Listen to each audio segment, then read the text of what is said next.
The United States Steel Corporation, 500,000 employees and stockholders, presents the Theater Guild on the Air.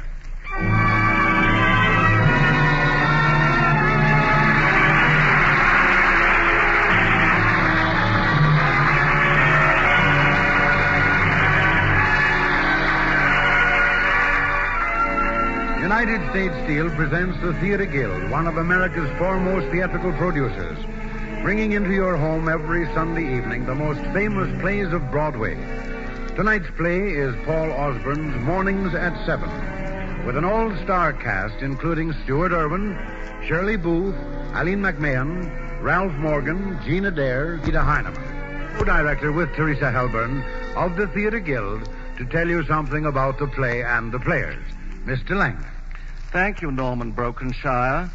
Ladies and gentlemen, our play tonight is a gay comedy of family life. We've chosen it for you because we think you will all be amused by the funny quirks that exist in the Bolton family. No doubt many of you will recognize some of your own cousins, your uncles and your aunts in the family we're going to introduce you to tonight. Our hero is Homer Bolton, a belated Romeo, 38, badgered and bewildered. And what happens when he tries to break loose from his mother's apron strings is the story of our play. Our cast tonight is from the theater's Blue Book. Stuart Irwin is the baffled Homer. Shirley Booth, the trusting Myrtle. His three aunts are played by Eileen McMahon, Jean Adair, and Ida Heinemann. His father and mother by Will Geer and Leona Roberts. And his two wacky uncles by Ralph Morgan and Howard Smith. And now, on with the play. The curtain rises on the Theater Guild production of Mornings at 7, presented by United States Steel.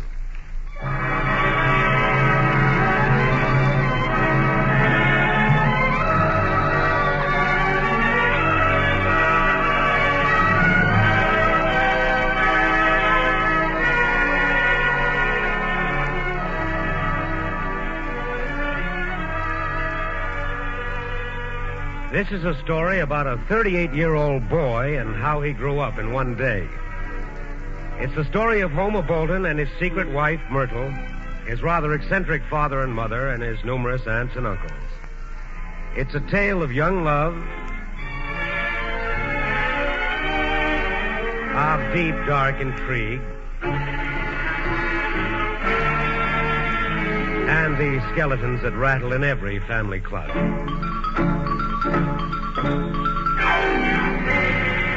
All in the town of Perth Amboy, New Jersey. And it opens in the day coach of a speeding train. Hurry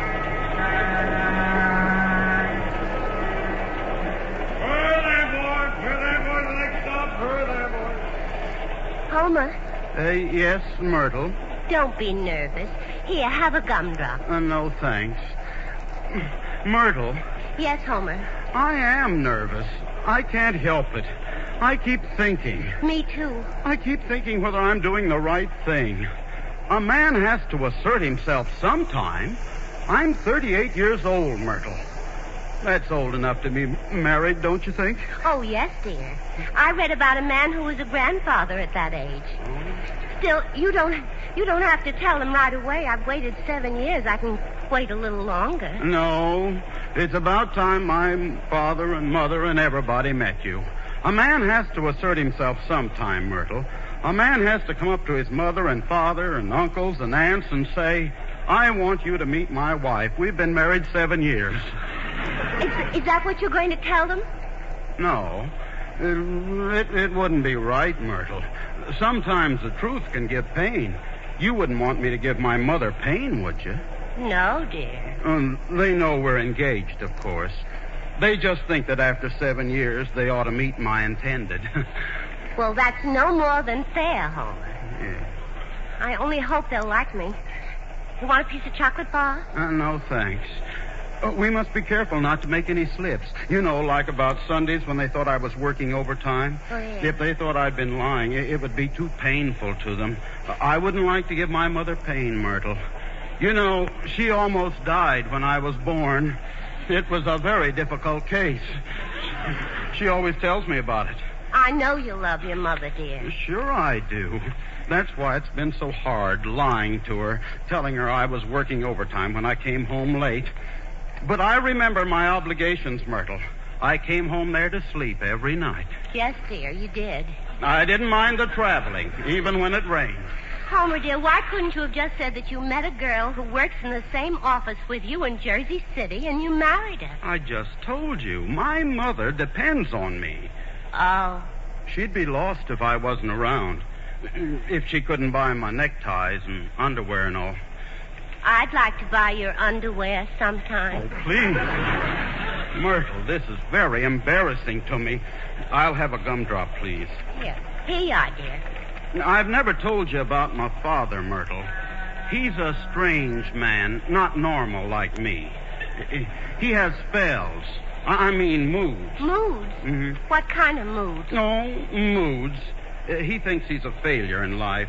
It upsets him sometimes. Oh, well, he can't be such a failure. Not the wonderful man that built our house for when we get married. See, I feel so funny saying that when we're really married. Myrtle, quiet. We're not there yet, silly. Oh, gee, I just love that house, Homer, even if I've never seen it. I've told everybody in Jersey City how the garage is right underneath and you don't have to get wet. Mm-hmm. And that garbage disposal in the sink that grinds everything up. Mm-hmm. Oh, Homer, dear, can I see it? Will you take me to... Someday we'll be living in that house, Myrtle. Will we, Homer? There, boy. Come in the bird there, boy. Oh, dear, I'm so nervous. Do you want to go over them again, Homer? Myrtle, we've been over them 6 times. Well, let's see now. Aunt Cora, Aunt Esty, Uncle Thor, Aunt Harriet. Not Harriet, Ari. Oh, dear. Aunt Ari. Mm-hmm. Uncle Daniel. David, not Daniel. Dear David, not Daniel. Ari, not Harriet. Oh, dear, I mustn't forget. And I mustn't forget, we're not married. No. Oh, dear.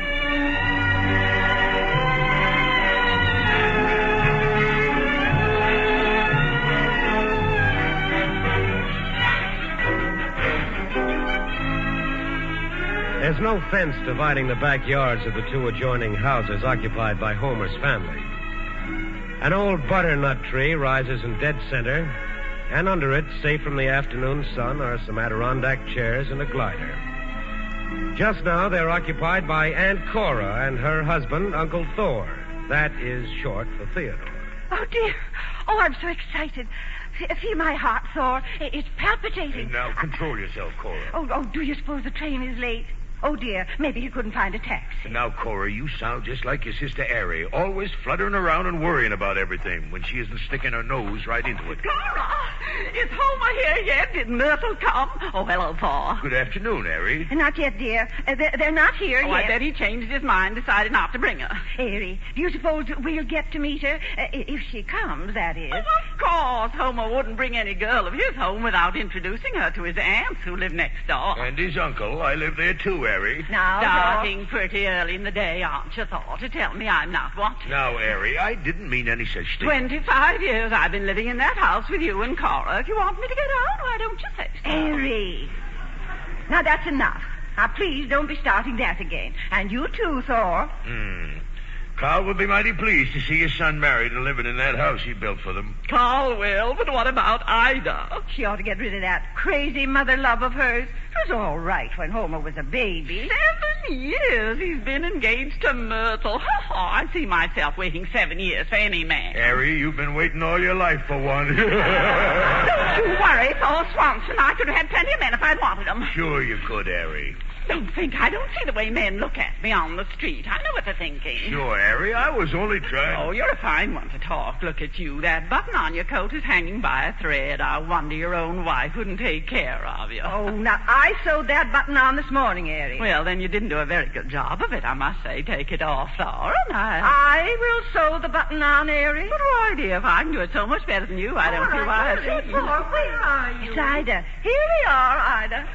Dear, I've been looking all over for you. What's the matter, Ida? It's Carl. Oh, he's not going to have another spell. I mean mood, is he? I don't know. I'm not sure. He's standing there in the middle of the room and he won't budge. I have to go around him to get to the sink. That's it, all right. No doubt about it. Ida, why does your husband always have to pick a time like this? Well, don't you see? It's Myrtle. He can't face her. Don't you see? That's the way it always is. Any new person comes into the house that he wants to make an impression on. Oh, they're coming. Oh, dear. Oh, they're just at the front of the house. They're here, Homer and Myrtle. Oh, dear, I'm so excited. My son's fiancé. Oh, I've got to run. Look. They're getting out. That's her. That's Myrtle. My goodness. He's helping her out of the taxi. Look, Thor. By Judas Priest, he is. Imagine that. Well, he's certainly doing a good job of it. My goodness, look how he's got hold of her arm. You can't tell me there isn't something going on there. Maybe we'd better phone Esty. She's his aunt, too, as much as we are. It's only fair. Oh, and she want to meet Myrtle, too. Come on. I'm coming, Thor. So they're going to phone Esty. The 4 Gibb sisters all together in one spot. If that ain't enough to bring on one of Carl's spells, I don't know what is.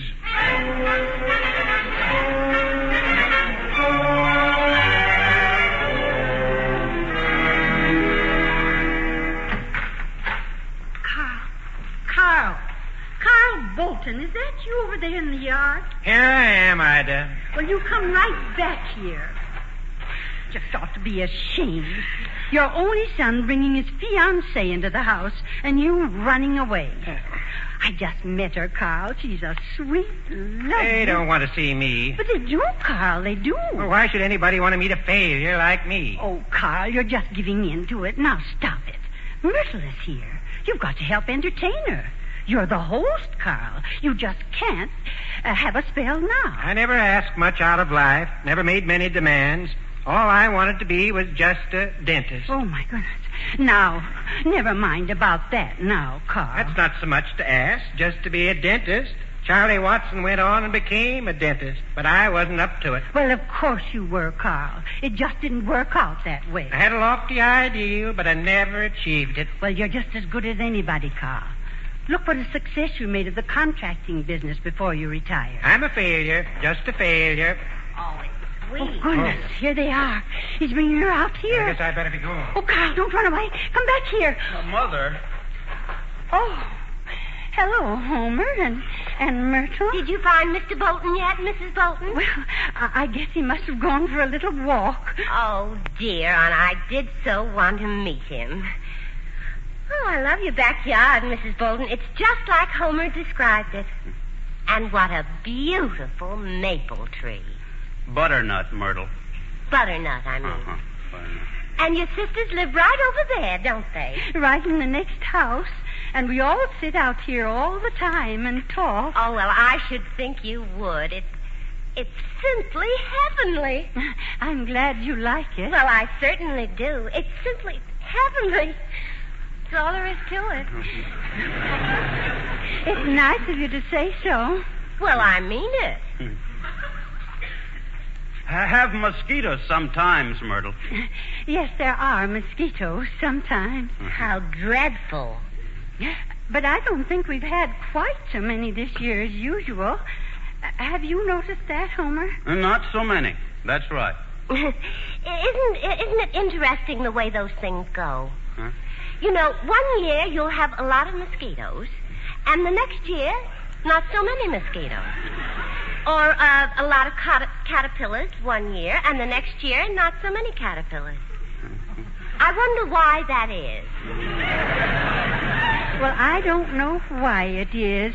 Do you, Homer? No, I don't know why that is. Well, I'd better be about supper. See you later, Myrtle. Yeah. Oh, I like your mother, Homer. She's nice. She is nice, isn't she? Homer, do you think your mother liked me? She didn't say anything. I guess so, though. Homer? Yes, Myrtle. You're not mad at me about anything, are you? No.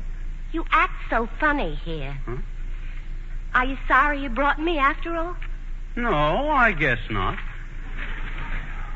Kiss me. Myrtle, they'll see you from inside.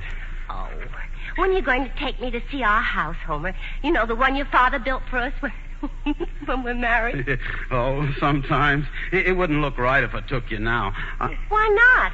I'm your wife, am I? Shh, don't say that. Well, Homer. Yes, Myrtle. Where are you going to sleep tonight? In my room, of course. Where am I going to sleep? In the guest room. Why? I just wondered. I don't see what that has to do with anything. Oh. Why do you always say, oh, like that? It's just like the way you say it when I leave you in the evening to go home. Oh. I can't understand it. Every time something like that happens, you get a funny look in your eye and you say, oh. Kiss me, Homer. Oh, I can't.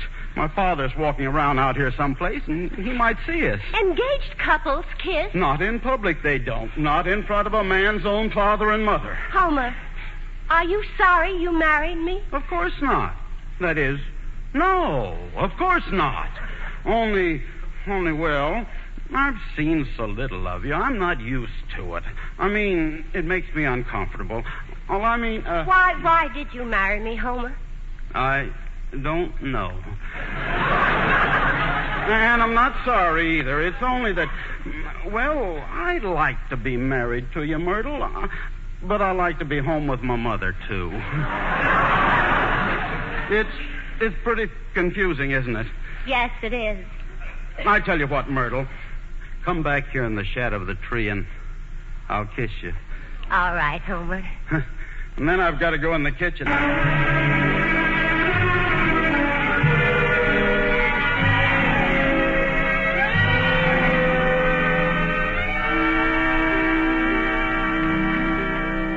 It's you, Homer.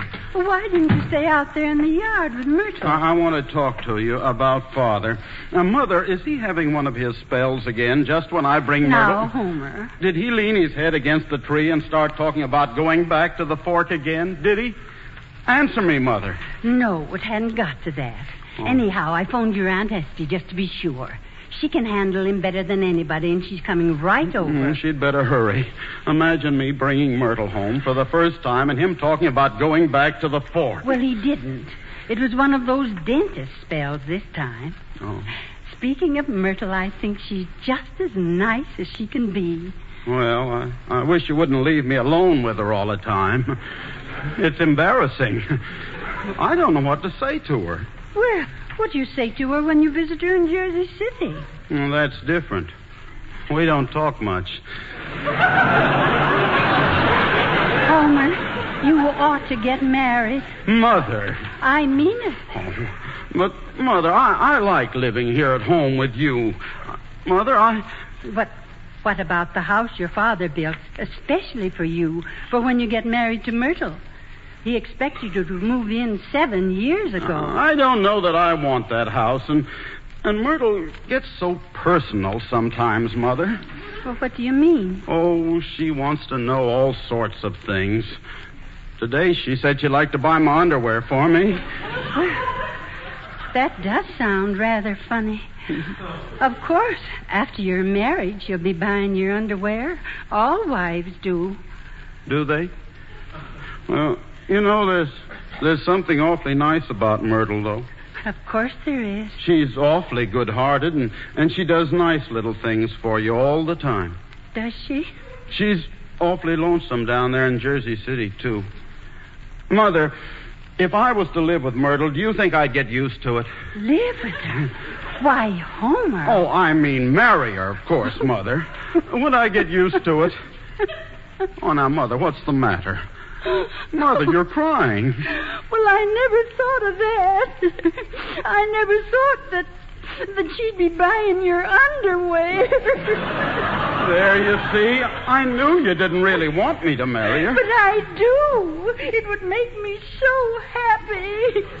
So happy.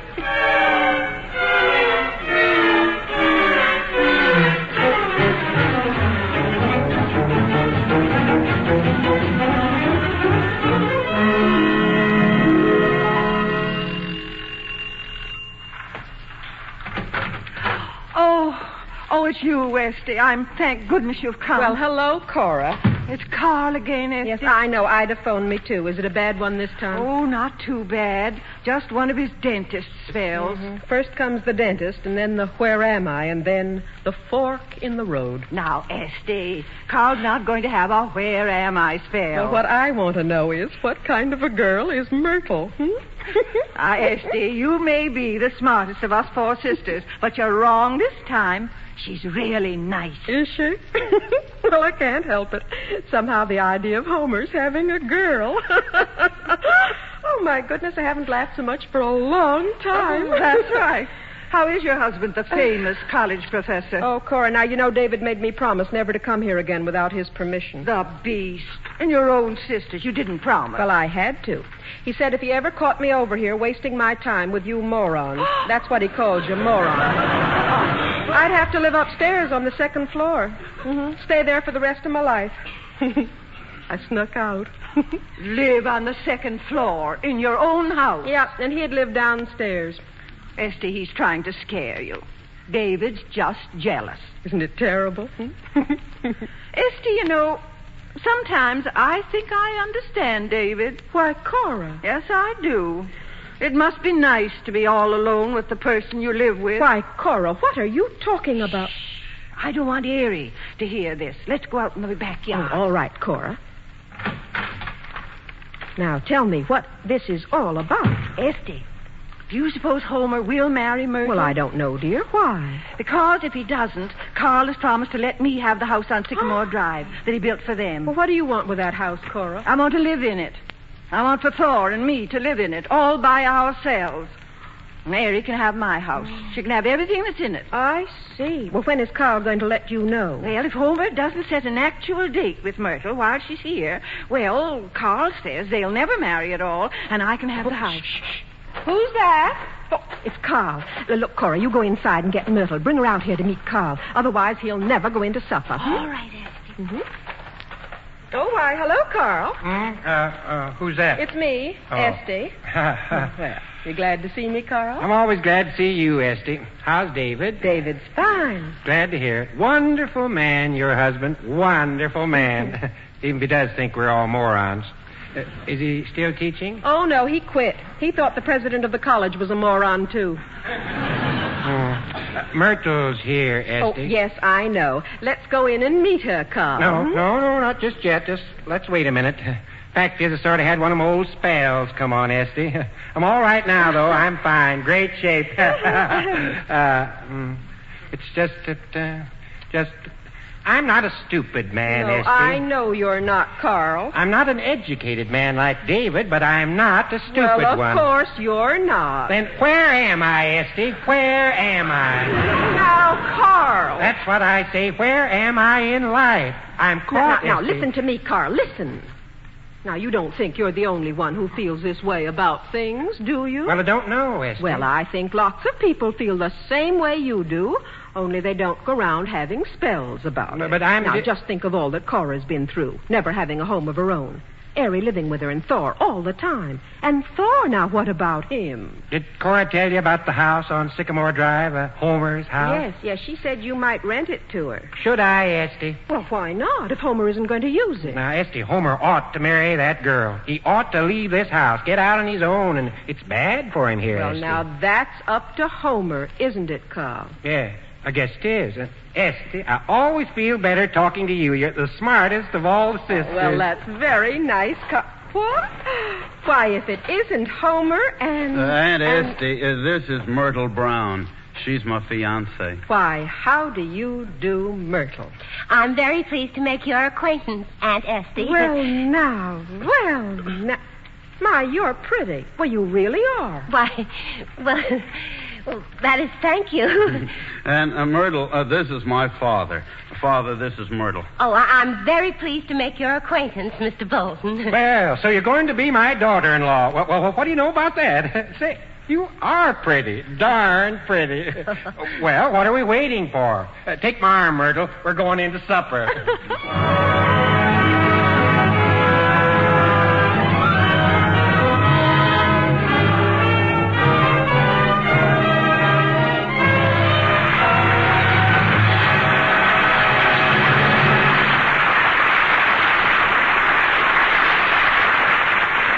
curtain has fallen on the first act of Mornings at 7, produced by the Theater Guild on the air and presented by the United States Steel Corporation.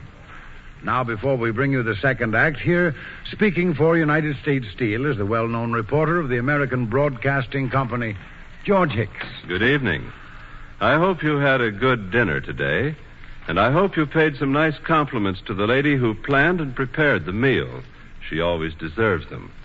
But right now, I'd like to pay some well-deserved compliments to the folks who made your meal and mine possible, the farmers of America. The men and women of this country's farms have always worked hard to keep this great nation well fed. But during the war and today, their production responsibilities have increased in many ways, and they've met those responsibilities magnificently. Our armed services were the best fed in history. Our allies, both fighters and civilians, received food in huge quantities. And our home front, too, was kept very well fed indeed.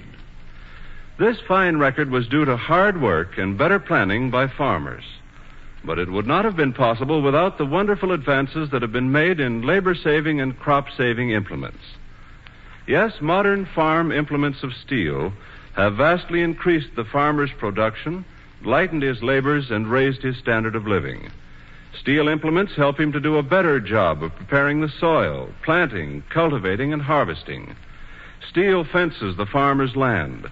Steel shelters his animals, crops, and equipment. And steel brings many comforts, many time and labor-saving conveniences to his home and family.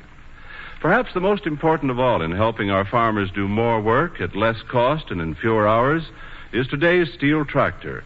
Without the powerful, efficient, and versatile tractor, it would have been impossible for America's farmers to do the incredible production job they're doing and have done so well.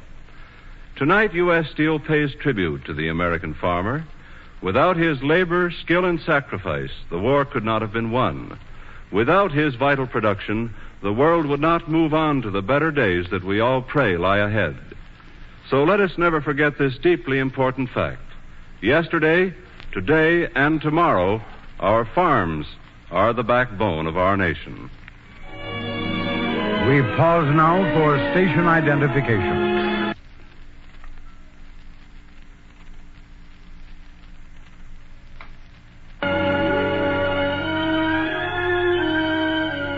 The curtain rises on the second act of Mornings at 7 with an all-star cast including Stuart Irwin, Shirley Booth, Eileen McMahon, Ralph Morgan, Gina Dare, Howard Smith, Leona Roberts, Will Geer, and Ida Heineman.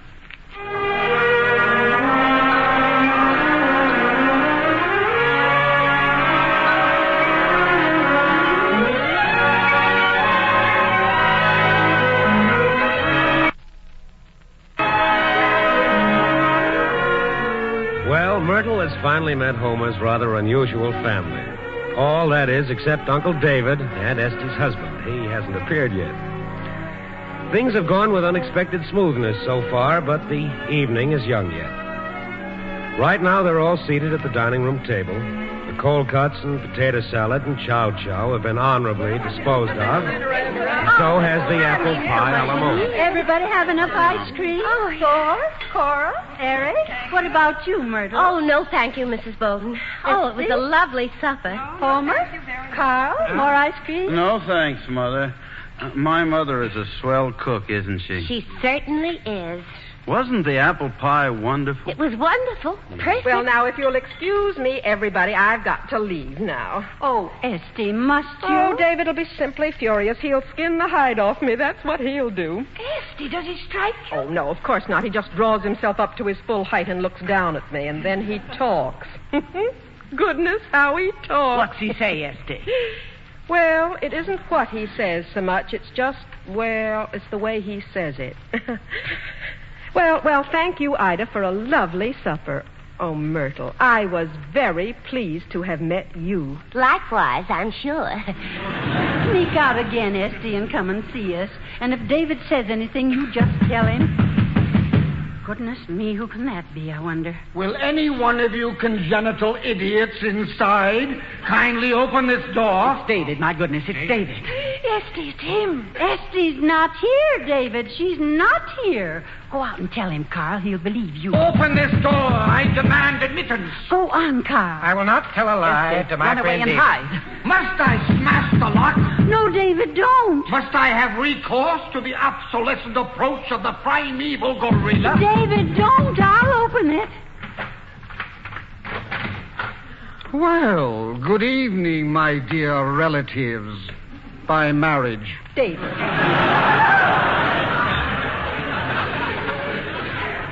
Ah, Esther, my wife, is David, it not? what are you doing here? I was just coming home. I really was. See, Myrtle is here, you see. I just ran down She's only been here a minute. No, Ida's right. See, she phoned me that Carl was having a spell. That's true, David. I had a spell. But I'm all ready to go now. Oh, come on, dear. Well, what are you staring at? Why are you looking at us all that way? And God created man in his own image. Male and female created he them. I'll never be able to understand it. Good evening, Carl. Good evening, David. Cora, Aranetta, Ida, Thor, Homer. Have I missed anyone? Uncle David, I'd like to present my intended, Myrtle Brown. Really? And what is it you intend, Homer? Well, never mind. Good evening, Myrtle Brown. Good evening. I'm very pleased to make your acquaintance, I'm sure.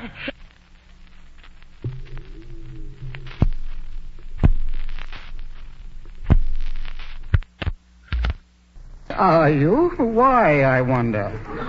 Oh, well, never mind. Well, here we are all together again. Our own little circle. I must say you all seem very much the same. Well, that's very nice of you, David. Yes, you're all just about the same. A little older, perhaps. But I can still see the same bright, intelligent expressions on your faces that I remember so vividly. Well, has no one anything to say? A conversational gambit? An opening wedge, perhaps? It's nice weather we're having, isn't it? Thank you, Myrtle. And now, before I leave you, there is just one thing more. You have all visited at my house. Not in recent years, thank goodness. But you have been there. Well, now, since Esther has decided it will be better for us to live apart from David, each other... I decided no such thing. From now on, I will be living on the lower floor. For goodness sake. Esther on the second. I shall have a new kitchen installed off my study, that we need not jostle each other. What's he mean, Esty? David, you couldn't. What's he mean? Silence. Thank you. Esther is a free agent now. She has a perfect right to have anyone she wishes visit her. Doubtless you will be there a great deal. Now, none of you will come into the lower floor where I shall reside, of course. But may I suggest that as you pass through the entry hall and on up the stairs, you be as silent as possible? Thank you. But, David, you don't really mean it. That was our understanding, was it not, Esther? It seems so to me. But, David, these are my sisters. Now, they're all I have. I've got to have something in my life. And now you have your sisters. Who am I to deprive you of that? That's what I say. Who are Harry. you? I don't care. I haven't any right to treat you like that. I don't think so either. Please. David, dear, we don't do any harm. We just talk. I have a good time with my sisters. I don't care how ignorant they are. Of course she doesn't. Give it to an Esty. We're behind I you, want to be Esty. able to come down here any time I want to. And I don't want to live on the second floor either. Silence, if you please. Thank you. Good night, Ida. Well, Theodore, Cora, Aranetta. Good night, David. Good night, Homer. Good night, Carl. Good night, David. Good night, Myrtle. Good night. I'm delighted to have made your acquaintance. You won't any of you forget my little reminder, will you? About being quiet when you visit Esther? You know, of course, how much you all depress me. Yes? Well, good night, then.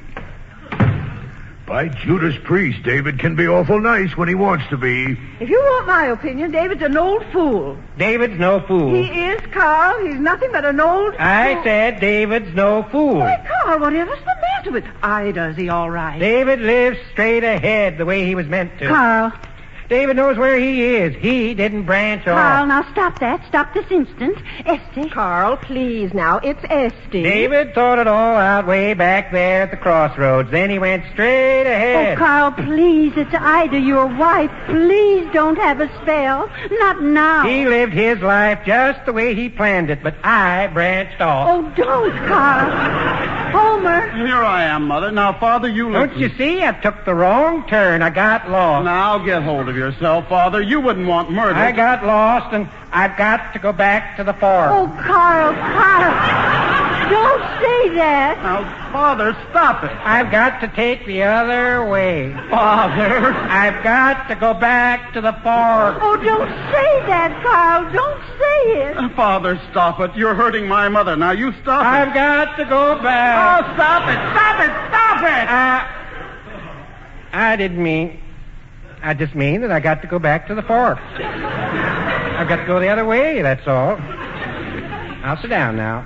Oh, Carl. Oh, never mind, Mother. Oh, Homer, dear, it came so quick. I knew it would. I knew he was working up to it. Going back to the fork. Going back to the fork. I never did know what that means. Oh, that's all right, Mother. I'll be here. I won't ever leave you, Mother. Never. As long as I live, I'll never leave you. Homer, are you forgetting Myrtle? Who? Oh, Myrtle? Well, gee, Aunt Esty, it's confusing. That's what it is. Oh, that's all right, Homer. That's all right. Don't worry about me. Don't worry about... Don't worry about me.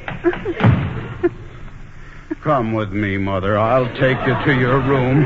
Don't you worry. I'll take care of you. There, Mother. There. Well, indeed. He ought to be ashamed of himself. Esty. Yes, Cora? Esty. Homer will never marry Myrtle now, will he? I don't think so, Cora. Well, it's been a long day. I guess I'll go to bed. Me, too. You can sleep in the spare room next to mine, Esty. Oh, can she, Harry? Why not? It's empty. If you'd rather I didn't, Cora. Oh, no, Esty. Oh, I'd love to have you stay in my house. It is my house, you know, even if I have so little to say about Cora, I'll leave your house. I'll never set foot in it again. Harry. it. Esty, dear, would you like to sleep in the spare room? Well, thank you, Cora. I didn't mean to cause any trouble. Oh, no trouble. No trouble at all. Good night, dear. Good night, Thor. Cora, how dare you? You insulted me. Good night, Harry. Aren't you coming to bed, Cora? No, I'll just sit here for a while with Carl until he feels better. Good night. Carl. Carl, do you feel better now? I'm all right now. That was a bad spell you had tonight, wasn't it? Pretty bad. Carl, Yes, Cora. did you hear what Homer said? No, I guess I didn't. I guess I wasn't listening very hard. Homer just as good as said he'd never leave his mother, that he wouldn't marry Myrtle. He did. Oh, too bad. Too bad. Carl, Yes, Cora? since Homer isn't going to marry Myrtle, can I rent the house you built for them on Sycamore Drive? Why, do you want it so bad, Cora? Carl, have you ever lived with a third person in the house, a relative? Have you ever had this third person take over the whole place like it was her own? That it gets so she's jealous of every minute you spend alone with your own husband? That's what I've had, Carl. Ever since I've been married, I've had it. Lord knows I like Harry. I love her, and she's my sister, I know, and I'm sorry for her. Sorry she's an old maid, but Carl, I can't stand it anymore. I can't stand it, I tell you what. I didn't know it was as bad as that, Cora. I never would have asked you, dear, to let me have the house if I didn't know that Homer and Myrtle won't be living in it. Well, how'll that help if I rent you Homer's house, Cora? Oh, don't you see, Carl? Then Thor and I will move into it, and Harry can have the old one. I'll give her the house and everything in it. I'll make a present of it, and she can have everything. All I want is to be left alone with my husband in my house. Cora, you can have the house.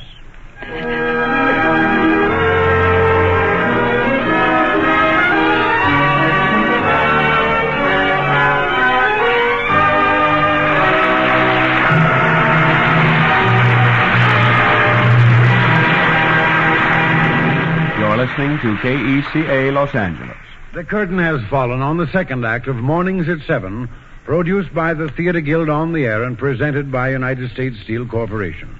Here again for U.S. Steel is George Hicks. A few years ago, a southern farmer, as an experiment, bought several bushes of a new kind of berry called the boysenberry.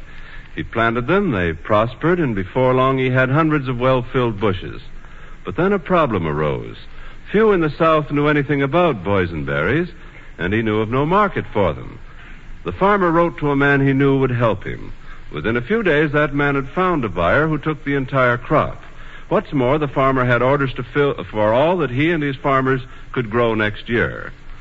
Now, the man who performed that service without charge is a farm products agent, one of many employed by the Tennessee Coal, Iron, and Railroad Company of Birmingham, Alabama, a member of the U.S. Steel family. Helping Southern farmers is that man's job. As an agent of the Tennessee Coal, Iron, and Railroad Company, or TCI as it's known, he and his fellow agents in 8 other southern states work constantly to make southern agriculture better and more prosperous. The TCI farm agents have helped lead the South away from dependence on corn and cotton. They've helped establish many new and profitable crops, great new industries like raising cattle, hogs, and sheep, and many smaller businesses such as packing houses and processing plants, and have also done everything possible to find markets for these new products. Now, it may seem strange to you that a steel-producing company should be so interested in agriculture. It did to me, but the reason is very plain, and I think it's very good. The Tennessee Company is simply helping to create customers for the products it sells. The company manufactures many things for farm use, including fencing and metal roofing. Naturally, the sales of those things would not be very good if southern farmers had no crops or livestock worth fencing or covering. During the 20 years that the Farm Products Division has been in operation, its theme has been, as the South prospers and develops, so will the business of TCI. The company will continue to serve the South with enlightened and progressive business methods. For, like all members of the United States Steel family, TCI knows that its own best interests are firmly bound to the interests of its section and to the nation as a whole. The curtain rises on the third act of Mornings at 7, with an all-star cast including Stuart Irwin, Shirley Booth, Eileen McMahon, Ralph Morgan, Gina Dare, Howard Smith, Leona Roberts, Will Geer, and Ida Heineman.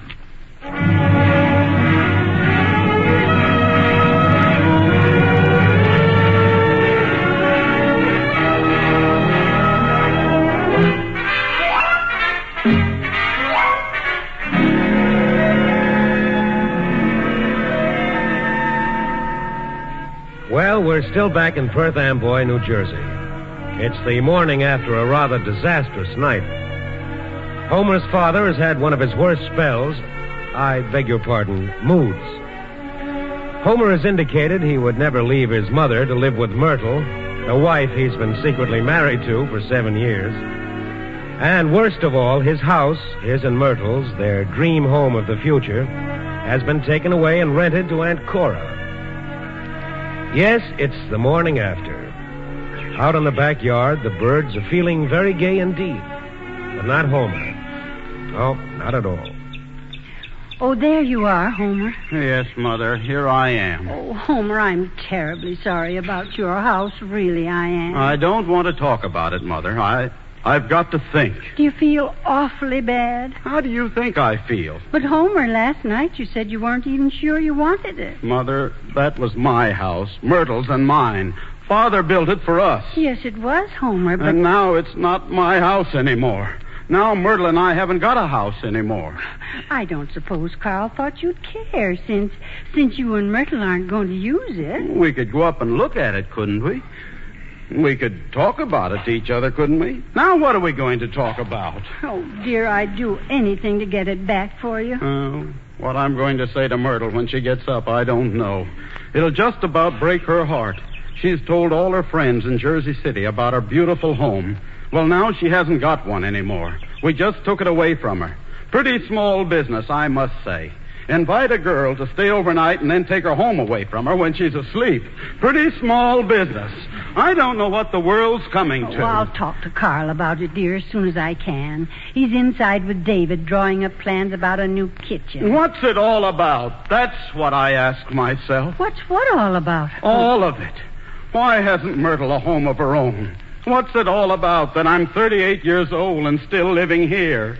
Why haven't I got a home of my own? But living here with us is what you always wanted, dear. Why have I wanted it? I'm a man. Of course, Homer. Then what's it all about? Myrtle cried half the night last night. I heard her. And while she's crying her eyes out, they take our beautiful home away from us. Oh, I'm so sorry, Homer. I've got to think these things out. My poor boy, my poor dear. Go away, Mother. What? I said go away. I've got to think these things out. Oh, Homer.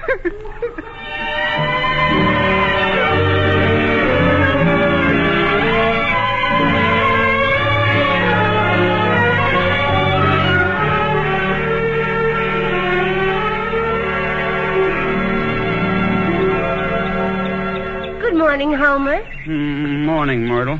Isn't it a lovely day? Is it? Oh, my, you can feel the sun on you as warm as toast.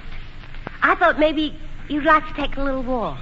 Walk? Yeah, that's the first thing I thought of when I woke up this morning. I thought, Homer and I'll take a nice walk till train time. Maybe we'll even go up and look at our new house even. Huh? Of course, you don't want to. It's just that I didn't sleep so well. I don't feel like walking. Oh, what a shame. I thought about things all night. Now, don't you feel bad about anything, Homer. I've thought it all out. I see just what you mean about not wanting to leave your mother. I think it's very nice of you, dear. We could go on just the way we have been. Evenings and Sunday afternoons. Well, it's not that, Myrtle. It's something else. What? It's about our house. Oh, nothing's happened to it, Homer. It hasn't burned down or anything. No, it's all right. Oh, my goodness, you scared me. You shouldn't say things like that. It's just that it isn't our house anymore. Our house isn't our house anymore. My father just rented it to Aunt Cora. Our house? Uh-huh. I guess after what I said last night, he thought we weren't going to be using it. Oh. Gee, Myrtle, I'm sorry. Oh, it's all right. Of course it's all right. It wasn't our house, was it? Not really.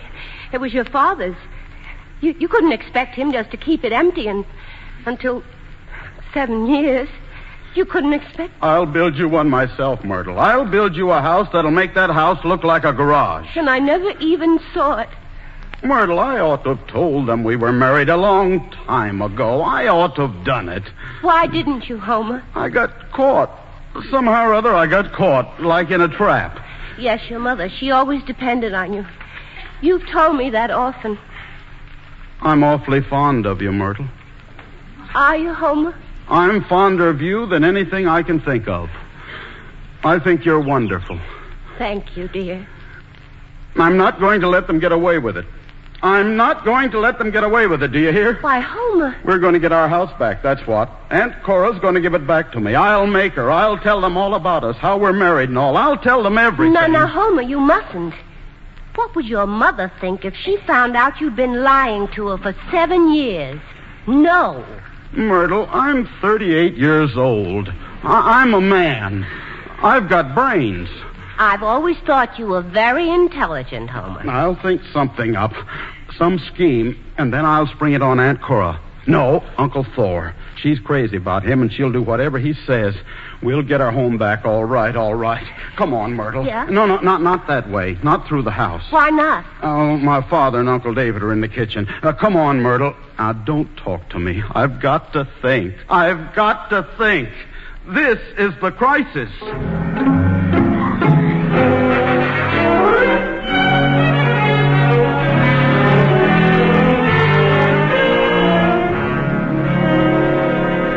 David. Yes, Carl? Of course, it's just a supposition, David. That's right, Carl. Just a supposition. Now, let us suppose that right now, at this moment, you are a dentist. Let's assume that. All right, David, all right. This kitchen is your office. You've got all your instruments, your chair, your tools. X-ray machine. X-ray machine, everything. And you're working on a patient. He's sitting there in the chair, and his mouth is wide open. I've got the little mirror in my hand. You've got the little mirror in your hand. And suddenly, do you know what you're going to say to yourself? What? Where am I? What am I doing here? I'm caught, just as you do now. And how are you going to answer yourself? You can't say, where am I? I'm a dentist. What am I? Yes.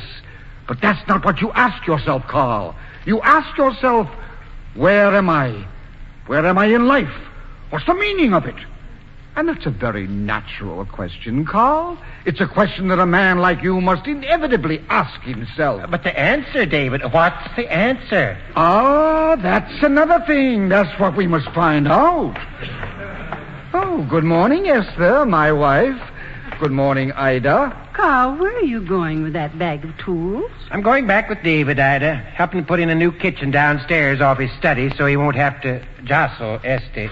You're coming back for lunch, aren't you? Well, Ida don't know as I can say. You see, David's been explaining things to me about where I am and all.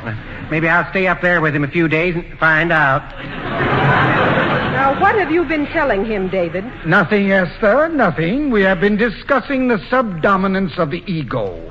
We are achieving a very interesting thesis. Carl? Yes, Ida. Carl, I've always been a good wife to you. I've always been faithful, and Esty, they're going to leave us. Well, let them. For heaven's sakes, let them go and find out where they are once and for all. Esty. I said it. If they get to be as old as they are without knowing, the Lord knows it's high time for them to find out. You see, Carl, as I was saying, there are some people who never ask themselves the question, where am I? There are some people who don't have to. I know where I am. I'm on the second floor. And to tell you the truth, I'm beginning to like the idea pretty well. Good morning, everybody. Oh, good morning, Thor. Why, David, how nice of you to answer me. My dear brother-in-law by marriage. My greeting was not in the form of a salutation, but rather one of farewell.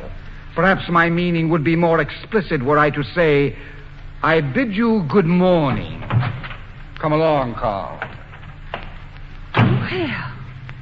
Well, now. That David is a wonderful man, Esty. Those big words he uses. I can listen to him all day. Ida, let's go out in the yard and get some sun. You coming, Thor? No thanks. I'm waiting for Cora. She went down to have the gas turned on in Homer's house. See you later. That David. Perhaps my meaning would be more, I bid you good morning. Wonderful. Wonderful. Uncle Thor. Oh, hello, Homer. I've got to talk to you, Uncle Thor. It's urgent. Well, go ahead, Homer. It's about my house. I've got to have it back. You see, I'd like to marry Myrtle. By Judas Priest, good for you, Homer. It's about time. You see, I've got to have it back. Well, Lord knows I don't want to live there. But you'll have to talk to your Aunt Cora. Well, then there's another reason. Good. Tell it to your Aunt Cora. No, I can't tell this to a woman. What? It's about Myrtle. She's going to have a baby. What? Uh-huh.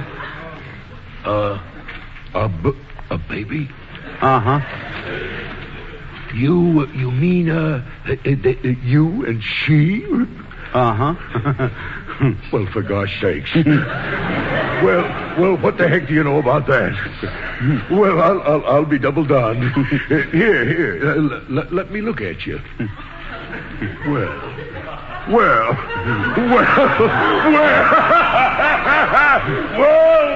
what the heck do you know about that? Well, if that ain't a pretty good one. By Judas Priest, Homer, I didn't think you had it in you. Yes, sir, you certainly had your old Uncle Thor fooled. It's just one of those things, you know. Sure. But don't really know how it happened. Kind of lose your head sometimes. Yeah, ain't it the truth?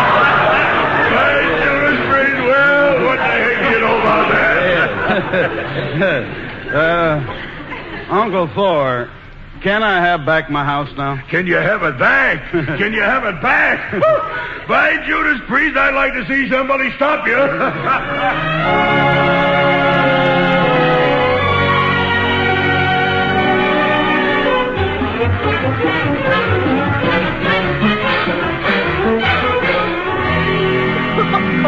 Cora, are you sure? Of course I'm sure, Esty.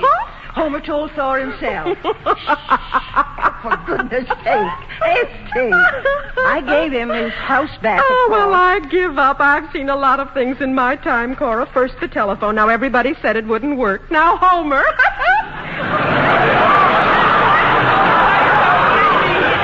And I know all about it. Who told you? Myrtle and I told Ida. Now everybody knows. Oh, Ari, how did Ida take it? Oh, she's pleased as punch. Can't wait till Carl comes back to... You don't have to shush. It's only me. Ida. Oh, isn't it wonderful? Who'd ever think that my Homer... Oh, if only Carl were here. Well, I see the four sisters are talking it over. If you could keep quiet for a minute, Homer and Myrtle would like to say goodbye. Yes, we're leaving now. Bags all packed and everything. Homer, where are you going? On our honeymoon. Aren't we, Myrtle? Yes, dear. And Aunt Cora, it was just lovely. Just lovely of you to give us our house back. I want you to know that we think it was just lovely. Don't we, Homer? We certainly do. Oh, well, you're both very welcome, I'm sure. Mother Bolton, Aunt Cora, Aunt Ari, Aunt Esty, Uncle Thor. I just want to say that I think you're all the nicest people I've ever met. I've never met so many nice people before. I just feel like crying. Oh, dear, if Carl were here. Who's calling me? Who is it wants me to be someplace? Why, Carl. And David. Yes, Esther, my wife, we have returned. So soon? Yes, my dear. We have learned that we cannot build a kitchen off my study. A matter of plumbing, Esther. David, I could have told you there aren't any pipes in that part of the house. Yes, my dear. You were always the practical one. Oh, Myrtle, I see you're leaving. Yes, Uncle David. Isn't it wonderful? Wonderful, wonderful. I never stay here a minute longer than I have to, myself. Carl, they're going on their honeymoon, Myrtle and Homer. Already? What's the rush? Don't they have to get married first? Oh, well, we'll attend to that when we get up there where we're going. Well, what's all the rush? What's all the rush? Well, they're in a hurry, dear. You see, that is, Myrtle and Homer, they, well, come here and I'll whisper it to you. What? Oh, well, I'll be... what do you know about... You mean our Homer? She certainly does. Well, I'll be, Ida. Yes, Carl. Where am I, Ida?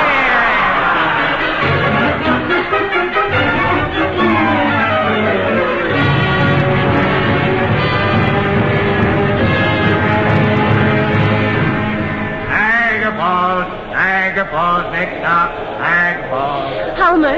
Yes, Myrtle? Have a gumdrop? No, thanks.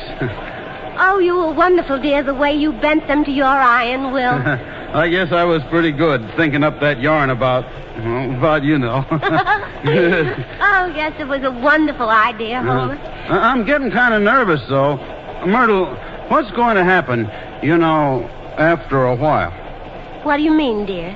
Well, won't they be expecting? That is, after all, I did tell them that... Oh, you mean the baby? Yes. Oh, well, I wouldn't worry about that, dear. Huh? You see, we... Yes, go on. We are going to have.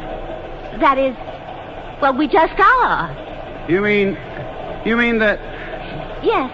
I didn't tell you before because I thought it might make you kind of nervous. Well, what do you know about that? Well, by Judas Priest, what do you know?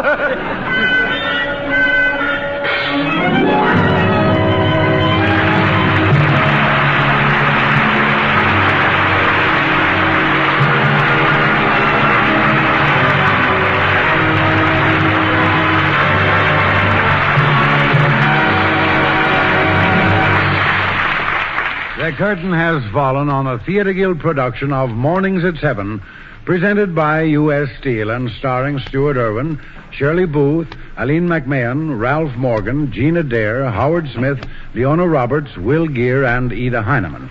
And here again is Lawrence Langner to tell you about next week's Theater Guild play to be presented by the United States Steel Corporation. Mr. Langner.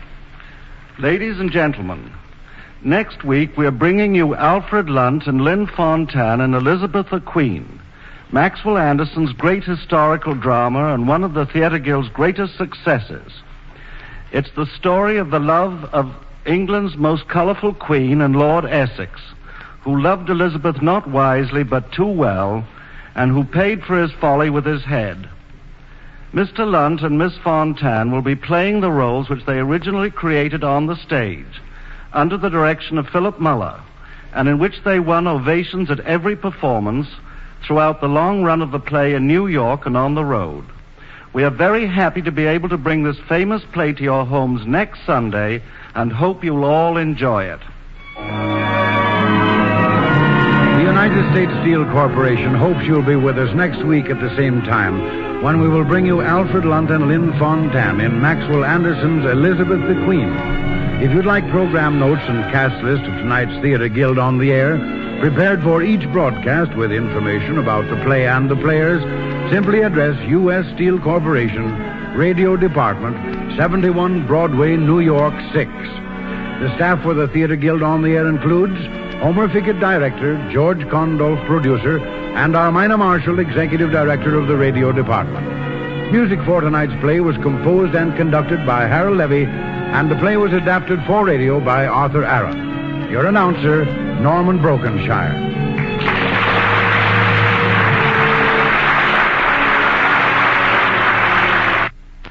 This is the American Broadcasting Company. 8 o'clock at KECA, Los Angeles.